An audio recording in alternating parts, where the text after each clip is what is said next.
Assalamualaikum warahmatullahi wabarakatuh. Perkenalkan, nama saya Nur Hikmayanti, kelas 10 DPIB 1. Di video kali ini, saya akan menjelaskan tentang komponen-komponen yang ada di CPU. Pertama-tama, pengertian CPU. Pengertian CPU adalah perangkat keras komputer yang memahami dan melaksanakan perintah data dari perangkat lunak. Terus, komponen CPU. Yang pertama, casing. Casing adalah bagian paling luar dari yang sering disebut sebagai CPU.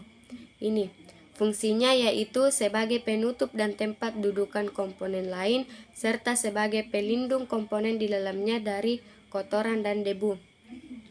Kedua, prosesor.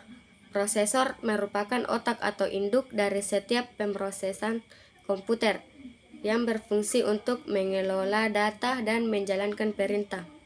Ketiga, motherboard. Motherboard seperti namanya merupakan sebuah papan sirkuit yang berfungsi sebagai tempat dudukan komponen elektronik atau komponen komputer lainnya yang saling terhubung. Fungsi utamanya yaitu untuk menghubungkan tiap komponen agar saling berkomunikasi dan bertukar data satu sama lain. Yang keempat, RAM atau Random Access Memory merupakan sebuah memori utama komputer yang berfungsi sebagai tempat penyimpanan data yang telah diproses oleh prosesor sebelum dilanjutkan ke bagian lain yang membutuhkan. Oleh sebab itu, RAM juga disebut sebagai memori penyimpanan sementara. Yang kelima, hard disk. Hard disk berfungsi sebagai tempat penyimpanan data secara konvensional yang umumnya digunakan. Umumnya, hard disk saat ini memiliki kapasitas penyimpanan yang sangat besar, mulai dari ratusan GB hingga TB. Contohnya, data yang disimpan dalam hard disk yaitu lagu, video, gambar, aplikasi, dan lainnya sebagainya. Yang keenam, VGA card. VGA atau Video Graphics Editor Card merupakan komponen yang berfungsi untuk mengolah data grafis untuk ditampilkannya ke monitor.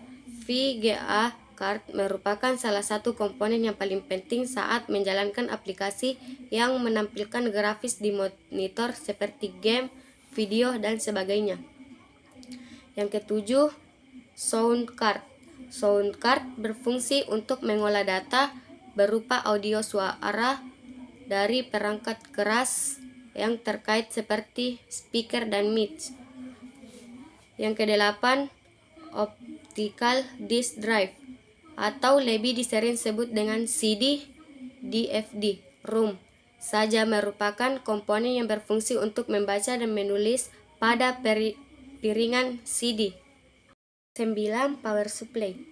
Power supply berfungsi untuk meneruskan atau mengalirkan listrik ke setiap komponen komputer agar dapat beroperasi. Selanjutnya, fungsi CPU.